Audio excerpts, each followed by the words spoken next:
Gather round and welcome to tonight's episode, the pilot episode, mind you, of Campfire Storytelling. For all things Halloween, this is Hauntformer, or as you may know me, Mac Ralston, and I am an amateur storyteller, I suppose. Aren't we all, in a way, really? Storytelling is an art, really, that is so important to me. I mean, one of my favorite things. Ever since I was a kid, I've grown up listening to stories, specifically horror, and you're going to notice that this podcast type show is geared toward horror, thriller, suspense type of tales. And I'm also an author, and it's because of my love of the craft that I'm going to be starting this new series, because I do offer horror reviews on my channel, but really when I set up the lights and I get down to doing it and I give my immediate thoughts on a film, I only have about, 6 or so minutes before YouTube viewers give me the old boot.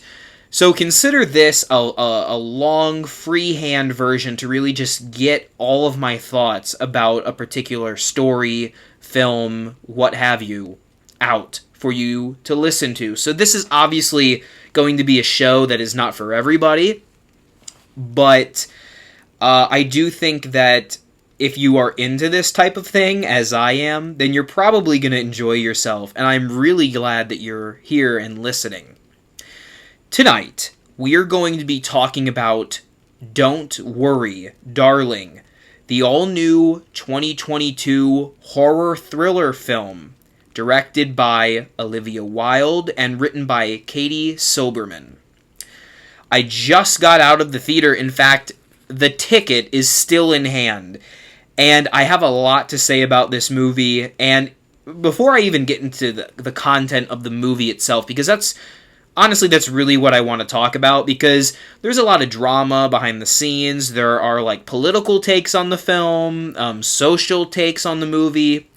At the end of the day, though, I really just want to enjoy a movie and a story that captivates me. That's all I care about. So, whether I agree with the message of the movie or not, I just want to be enjoyed or to be scared, specifically if it's a horror thriller movie, or to be thrilled in some way. But I really can't go into this discussion without talking about a little bit of the behind the scenes of Don't Worry, Darling. I discovered that this movie even was going to be a thing in existence last year when it popped up on my radar. I have a major thing for the 1950s and that world. Everything about the way the houses were built, to the music, and kind of the people and the wardrobe and everything. It just very much fascinates me. That idea of the classic Americana, the nuclear family, all of that stuff is really intriguing to me. Especially when I've gone into research about it through my studies in mental health and in counseling and psychology, what have you. So when I saw that this movie was set in the 1950s, saw that it was a horror film, and saw that it was going to be starring Florence Pugh, who I think is a fantastic actress, I really was super excited, and it quickly worked up the ranks as one of my most anticipated films of 2022, alongside movies like Scream, and of course Halloween Ends, which is going to be coming out next month at the recording of this podcast. But I really was intrigued by it for a couple of reasons.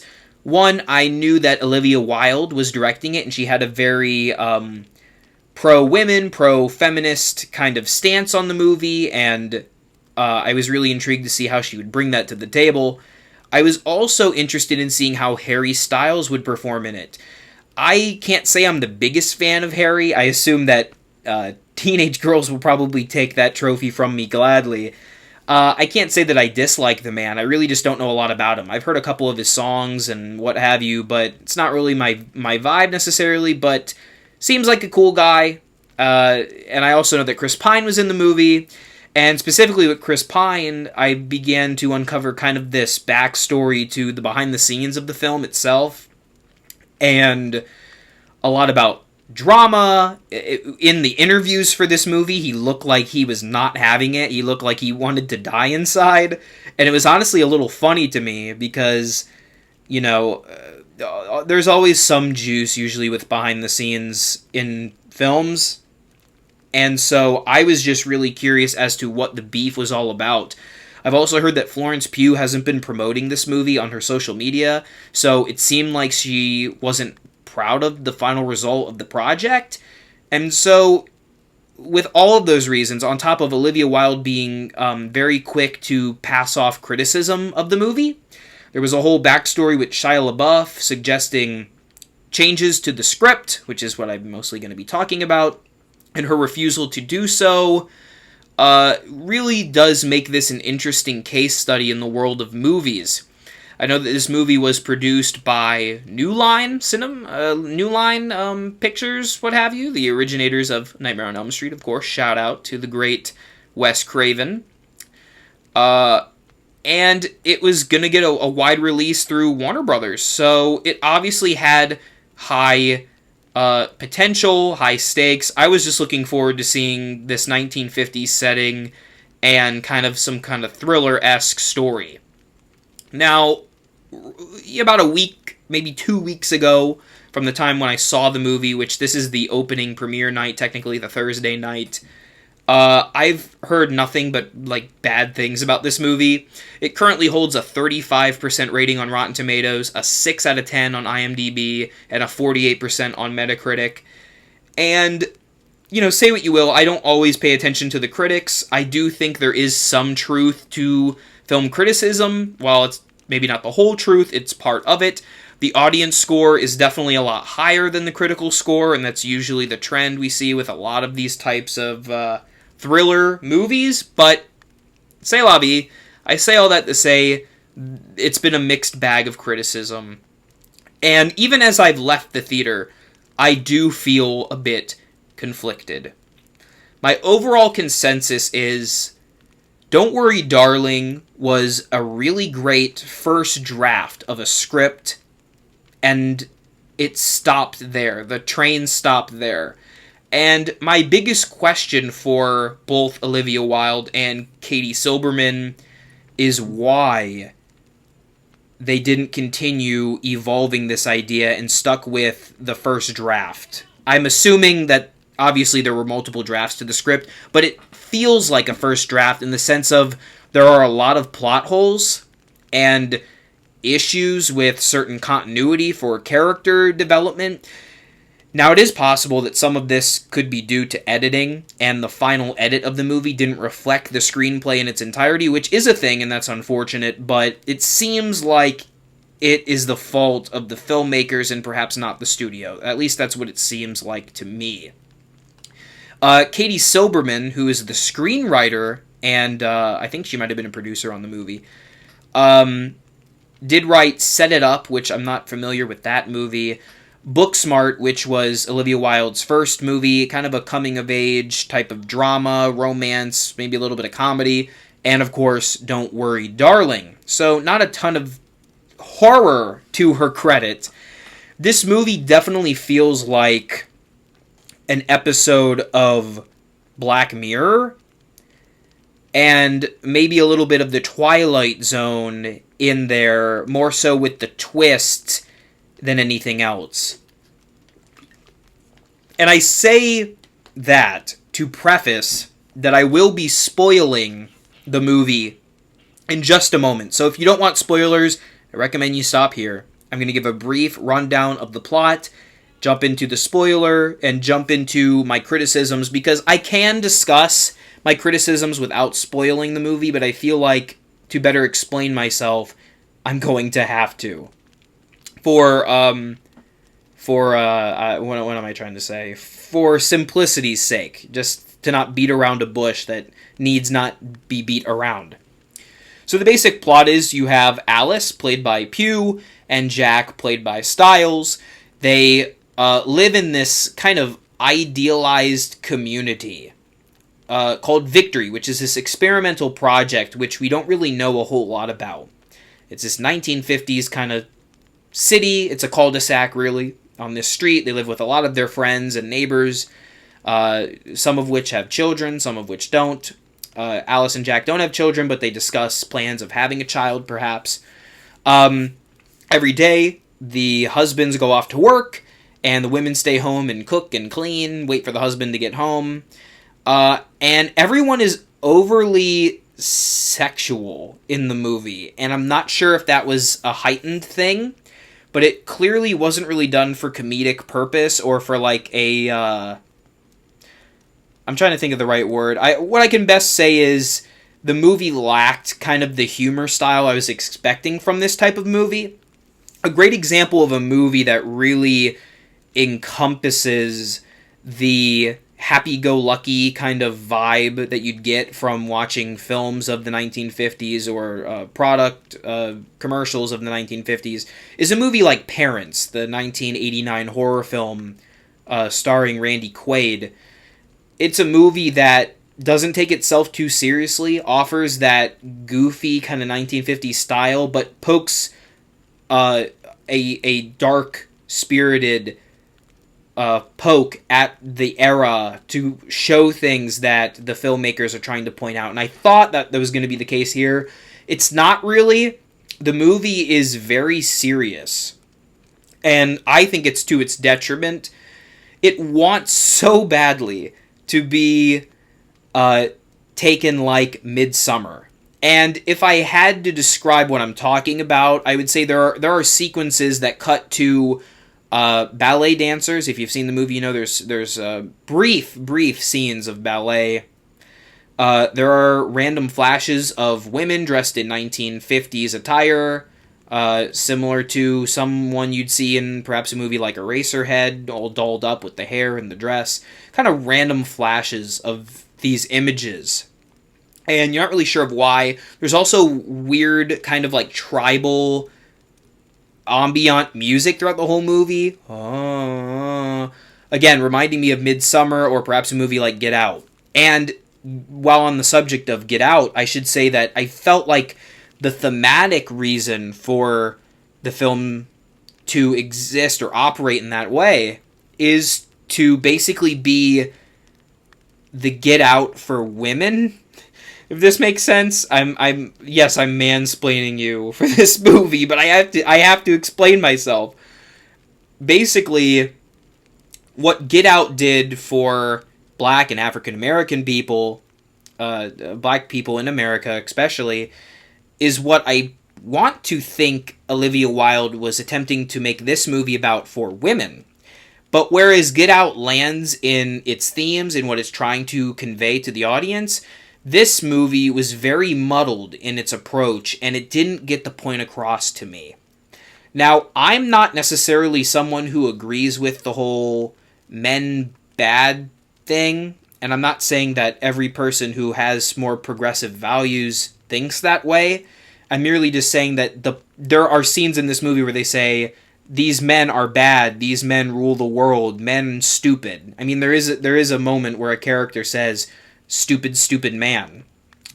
And I may not necessarily subscribe to all those ideals, but at the end of the day, if you're going to make a movie about that, there's a much better way they could have gotten that point across, and I'm going to share my possible suggestions in a moment.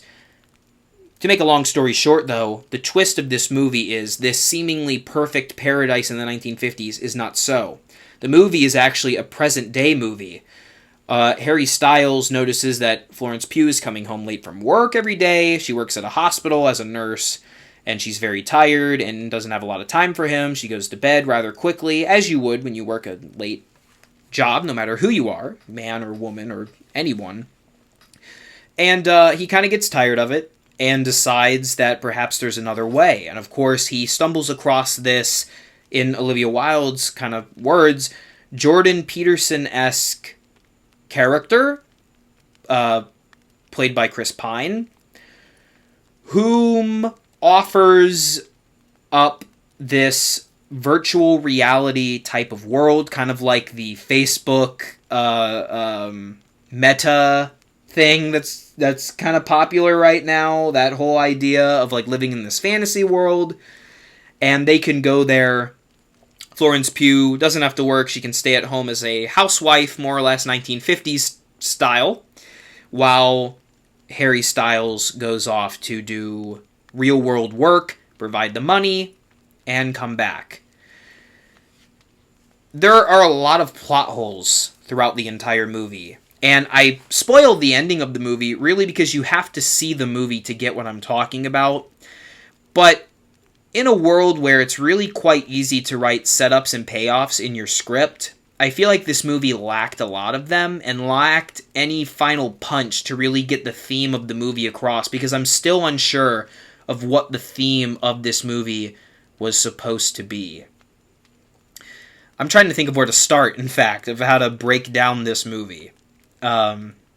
Because now knowing the end, you now being spoiled or having seen the movie, know what to expect when it comes to this story. How can I convey that to you in such a way that will make sense? I guess I will first start off with the fact that there are barely any setups or payoffs in the story. Florence Pugh begins to suspect that there is an issue going on in this Victory 1950s land neighborhood that she is living in. She has very minimal memory as to her life prior to moving into this neighborhood. The reason that she gets so suspicious is because she finds this big thing out in the desert where she's not allowed to go, according to Chris Pine, which, mind you, she's not allowed to go not for any specific reason, just because that's the rule, because Chris Pine is the bad guy, which I felt like was a cheap thing to throw in. But, suffice it to say, she finds this thing out in the middle of nowhere, and it begins to give her memories of a life before the neighborhood. Flashback a little bit. The reason she goes to check on this thing in the desert is because a plane crashes in the desert. Okay? She is on a tram, a trolley, by herself with a driver. And she says to the driver, "I'm just trying to get fresh air." Okay. So she's trying to get fresh air, sees a plane crash, and that convinces her to leave the trolley, travel through the desert to find this thing that they later call the headquarters of the Victory Experiment Project. Doesn't that seem like a lot of coincidence? There is no reason that she's on the trolley other than to get fresh air. Conveniently, a plane crashes, which, mind you, we have no idea any follow-up to that plane crashing. We don't know who crashed or why or what planes have to do with anything. The planes have nothing to do with anything. They're never mentioned again in the story. It's never brought up. There's no mention of a crash. It just crashes, and Florence Pugh says, "Shame on you," to the driver, runs out in the desert, and finds this thing. At the end of the movie, Florence Pugh has to touch the headquarter thing, which looks like a UFO. I thought there was going to be some alien twist at the end because of 1950s. There's not, by the way. But I thought, it's a sci-fi element in the story with the VR thing. She has to touch this thing at the end of the movie to bring herself back into the real world, right? When she touches it in the middle of the movie, it doesn't bring her back to the real world. It gives her, visions, and she passes out, and I don't know if she went back in the real world and they drugged her. Not totally sure of the rationale there, but it's not very well explained. Perhaps her blacking out was a sign of her going to the real world, but she loses all consciousness of that. Again, that could be them trying to beat around the twist ending, but the entire middle act feels like beating around this twist ending that is coming. There are scenes where Harry Styles is dancing at an event where he is praised for doing his job well. Florence Pugh is crying at the event and does not support her husband, which I'm not sure if that was supposed to be some kind of social thing about men in the workplace versus females. I'm not totally sure. Again, the values of what the movie is trying to convey get muddled.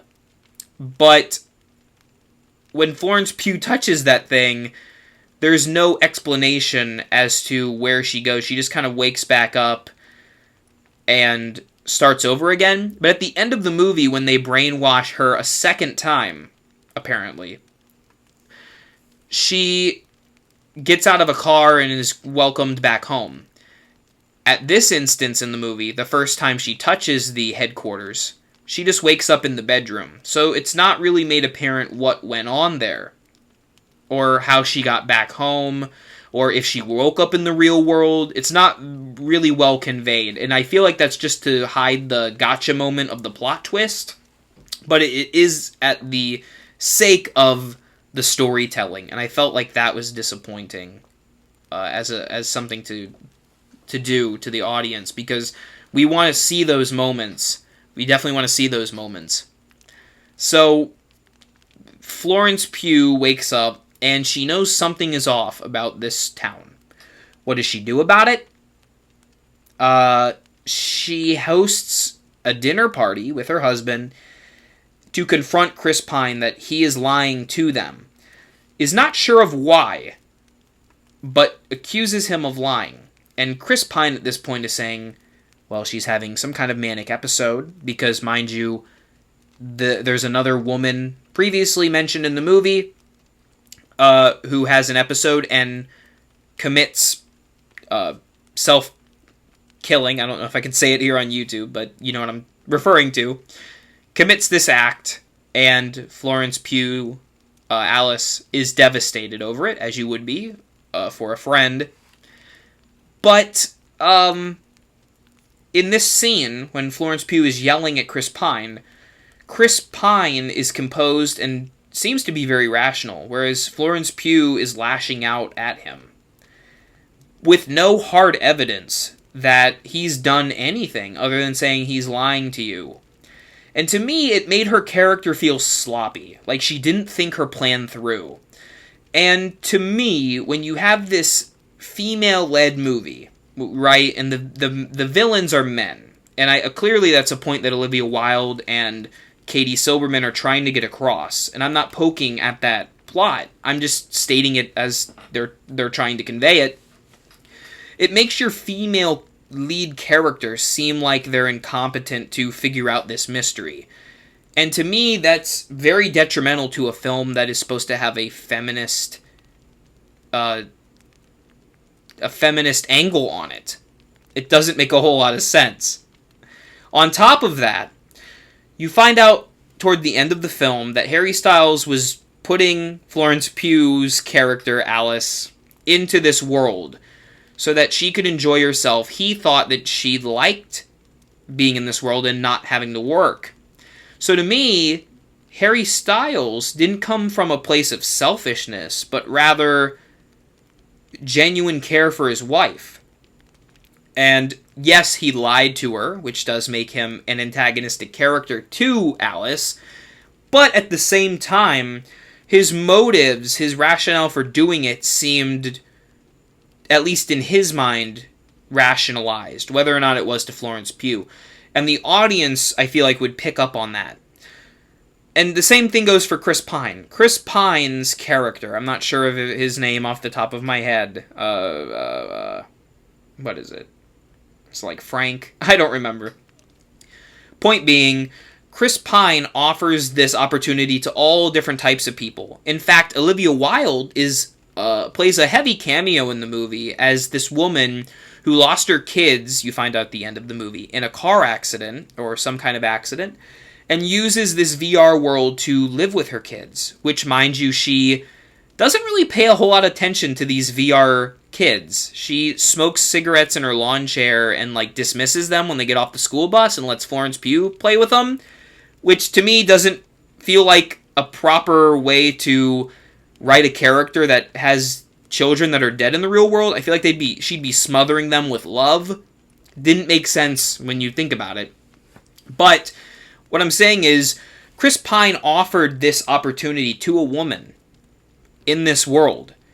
So it did not come across to me that Chris Pine was being a villain, other than for the sake that the screenplay needed him to be one. There are even moments where he's like, "You're a good challenge to me," or something, or "I thought you'd have more fight in you," to Florence Pugh. Almost like a Bond villain, but I'm not totally sure of what the challenge was supposed to be. It seems like he was bad man to be bad man. And I'm not saying you can't have bad man in your story, but bad man needs to have some kind of clever motive for doing so.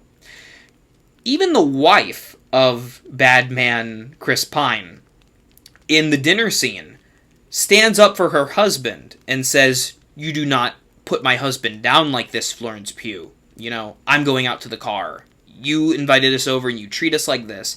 The next time we see that wife, she stabs Chris Pine and says, "It's my turn now, you stupid, stupid man." There's no indication that she has hostile feelings toward her husband, at least from what I noticed in the movie. I've only seen the film once, but that really stuck out to me as a major plot hole, and there was no rhyme or reason for that scene existing. So I'm not sure why it was in the movie.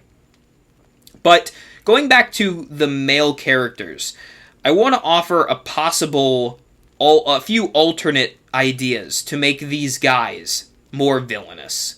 Because if that's the point of the movie, to make it kind of a empowered female film, where you address that these men are taking advantage of these women, because in the real world, you know, let's face it, that does happen. I pray and hope that it doesn't happen as much as we hear about it in the news, but, you know, I'm sure it does, and that's very unfortunate. So you obviously, as a female writer and director combo, can make a story explaining that, and it can come across as a good thing to talk about in a horror film, because horror films address taboos of the time and social issues. We've seen that all the time. Even look at Get Out most recently.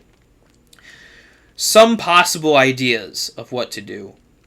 First of all, you can have it where Harry Styles, Jack, is noticing that he's not getting any action, let's just say, from Florence Pugh. When she comes home tired from work, he wants to get with Alice, if you know what I'm talking about, but she's always tired because she's a hard-working woman.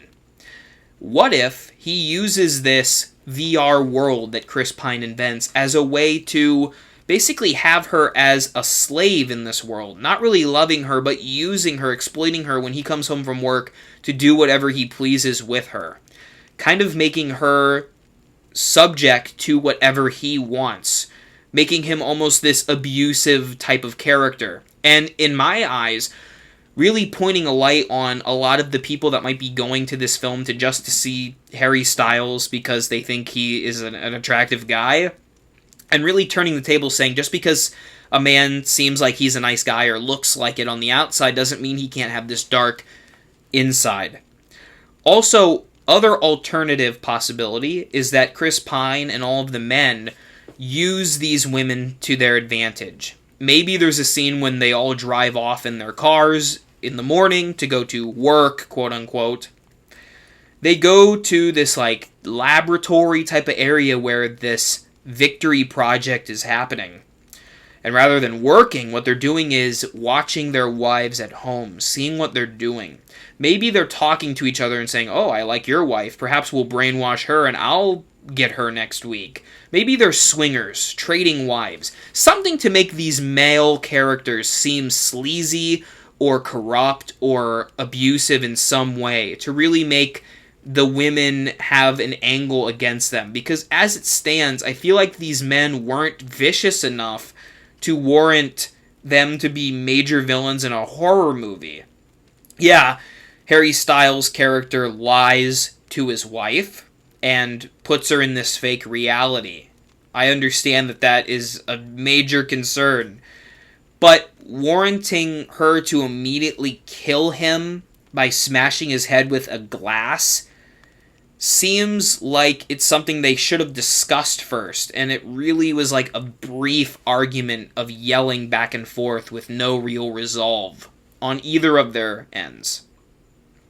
And I feel like that is something that really should have been polished up throughout multiple drafts of the script, deciding how these male characters are going to be the villains. What are their motives for being in this world? Are they using it for their own personal gain, selfishness?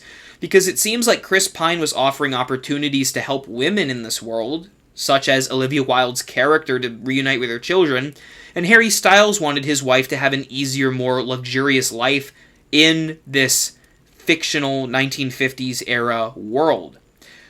Maybe, I'm just throwing it out there, could have been possible that some of the men could have been bigoted, maybe even racist and misogynistic, and they like the 1950s because it brings them back to the quote-unquote good old days of America when there was segregation or the women were in the kitchen. They could have taken that angle, made these men real annoying jerks, like terrible people, because by the end, when Florence Pugh betters the men by figuring out the plot in an actual clever way, the audience can have this kind of euphoric, yes, they got back at these horrible men. I recently watched the movie Misery, which is based on the Stephen King novel of the same name, directed by, I should say, Rob Reiner. And in that movie, there is such a cathartic ending when James Caan's character burns the Misery book right in front of Kathy Bates and then uses the typewriter to get her back for all of the torment she has caused him. It really is a poetic moment, and there could have been that moment in here where you really go, wow, this woman who is smart, this Alice character, figured out Chris Pine and Harry Styles' entire scheme. Them thinking that they were stronger or smarter because they were men.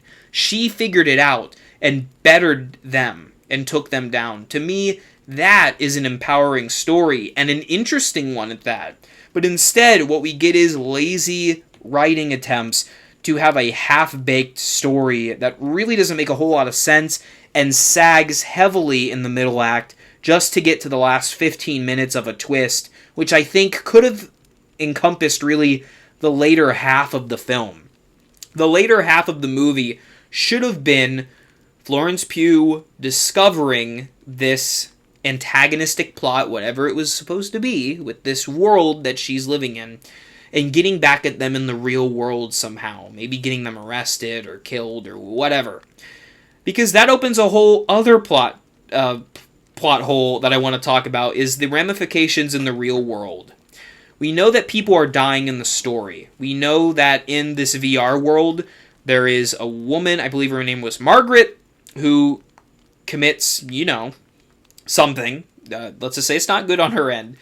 We know that Harry Styles' Jack character gets killed, and they even mention in the story in a thrown-out line that if you die in this virtual world, you're gonna die in the real world. Even though it's not explained as to why. We see that Harry Styles and Florence Pugh are laying in a bed. Their eyes are pried open like a Clockwork Orange, and they're tied up to the bed. Yeah, I'm guessing to stimulate the world that they live in or something, but it's not really implied as to why anything would affect the real world. If you get stabbed in a virtual world, why would you be stabbed in real life? It didn't explain this whatsoever. It also shows Harry Styles applying mouth drops to keep Florence Pugh's lips from chapping up, but he also goes off to work a real job, so she's left there for 7-8 hours a day and doesn't have any eye drops or nothing, or the lip drops, as I said, or food or anything like that. And it also begs the question of what is Harry Styles even working for in the real world if everything they need is in this virtual world? How does she eat? It just opens up a whole can of worms. I think what they really ought to have done is get rid of the whole VR subplot entirely. It doesn't need to be necessary. What they could have done to still get the twist across, because I liked the idea. I actually had the idea that they were going to pull that twist about 15, 20 minutes into the movie. The idea that they could have done is make this like it's a cult, like a drink the Kool-Aid type of cult out in the middle of Nevada, in the middle of nowhere. It's this little community that Chris Pine made. That's 1950s, because they're misogynistic men, and they want to take advantage of women to really get across that they're bad guys. But you find out that, in fact, it's not the 1950s, and far away, there's actually, like, Miami, and, like, skyscrapers, and, like, normal life, just like it would be in the present, in 2022. Which is, then it would less complicate things, because you don't have to have this whole headquarters with the touching thing, and them passing out or whatnot. You wouldn't have to worry about any of the plot holes with working a real job, or having to deal with these mouth drops or anything like that. And the real world kills when she kills Jack, or when her friend commits you-know-what. It's all real. It's actually happening in the real world. Because there's also a lot of sexual encounters, let's just say, in the movie. And I'm trying to figure out how that works. Are they actually doing these acts in real life, in their bed? Are they just stimulating themselves in this virtual world? I'm not quite sure. It's not very well explained. Obviously, Florence Pugh is getting her rocks off to Harry Styles and vice versa, but it's not really explained as to how or why. And it leaves me, as an audience member, just kind of conflicted with the story as a whole. It wasn't necessarily a terrible film. Rotten Tomatoes is always really judgmental and picky. It has a 35%. I don't know if it should have warranted that, because there are a lot of positives I can take away from the movie. I think the performances were fine. Florence Pugh especially always delivers a great performance, even if she doesn't know what she's doing or why she's doing it in the script. Still is convincing. I thought the set design was well done. The music choices were really good. I love that 1950s era with the style of the music. The wardrobe was great. The cinematography I thought was fine for a movie of this caliber. And it had some decent advertising and some big names attached to it, so it had a lot going for it. But it really faltered in the storytelling department, and I think that's why I gravitated to wanting to talk about it so much. There are a lot more things that I could talk about, and suggestions I could add. One such example is Chris Pine randomly eavesdrops on Florence Pugh and Harry while they're getting hot and heavy. And she notices, but doesn't say anything to her husband, like, hey, there's a creep watching us get passionate. There's nothing there, like something that a normal human being would tell their significant other. And at the same time, if they wanted to allude to this twist ending at the end in the third act, Chris Pine could have, like, no-clipped, just kind of, boop, appeared in the house with no explanation. Not like you had to see him blip in, but he just is standing there, and then she looks over and he's gone, which could have implied that he's, like, popping around his server. I know that sounds like a funny idea, but there were moments that should have had levity or some kind of comedic beat to it, and it's just very dry. And there's not a lot of room for breather potential. And the movie seemed to take itself really seriously. There were even moments where Florence Pugh is asking these other women, like, hey, how did you meet your significant other? What do you remember before you lived here? And I really wish they would have hammed up the, like, Truman Show-esque nature of it. I wish these women would have been like, oh, I love living in Victory. It's a fantastic place to live. I love my husband. I love all of my Victory products. My house is fantastic. And then Florence Pugh is like, wait. Why are you saying this? And she's like, that's what my husband said. And kind of breaking the facade that these women have to love Victory, even though they have no basis of it because they're brainwashed. Instead of doing that, or offering these beats that could add to the 1950s style, hamming up the performances, there's just nothing. And there's just a big lull and drag. And you just kind of wait until the third act, and then the film kind of fades away, and it ends. There's a car chase in there, a couple of dance numbers, a couple of spicy scenes, to put it lightly. And it's not really that horrifying of a movie. I don't even know if it's very thrilling. It's psychological in nature, yeah. But other than minor psychological terror moments and confusing moments, it seems like the movie beats around the bush until the very end. There are even scenes that are out of place for no good reason whatsoever. The window slams against Florence Pugh's face. She feels trapped. She wraps saran wrap around her head in one scene and can't breathe. No reason why she does this. I feel like it was just done for spooks or scares or, ooh, isn't that weird? Without any rational reason to do so in the plot. And it really felt like they were trying to make some spooky scenes. I don't know if that was maybe a studio decision. Not totally sure. The movie has a nice vibe to it, but when you really sit down and contemplate the story, it very much falters, and I was quite disappointed in it. That's how I would best describe it. I'm not, like, totally mad at the movie. I'm more just disappointed. I like the performances, I like the vibe, I like the location, and I think the plot twist, if tweaked, could actually be effective, like an episode of Black Mirror, or Twilight Zone, or Creepshow, or whatever you want to throw in. But it doesn't make a whole lot of sense, and there's probably even more plot holes I could discuss, but those were the major ones, and I say all that to say, I just want an entertaining and good story, and when I'm checking the time in the theater, waiting for the time to expire so I can leave, kind of shows that I'm not really enjoying myself that much. The movie did take itself a little too seriously for my liking, especially when having this over-the-top sci-fi plot point at the very end with VR and living in a fake 1950s world, which again, not sure why it was a 1950s world if the men weren't like these like women in the kitchen misogynist type men. They're just kind of normal guys that are trying to make their life more easy in a fake fantasy world. I don't know. There's potential there. That's why I go back to, I think the movie was like a first draft script that just got shot out.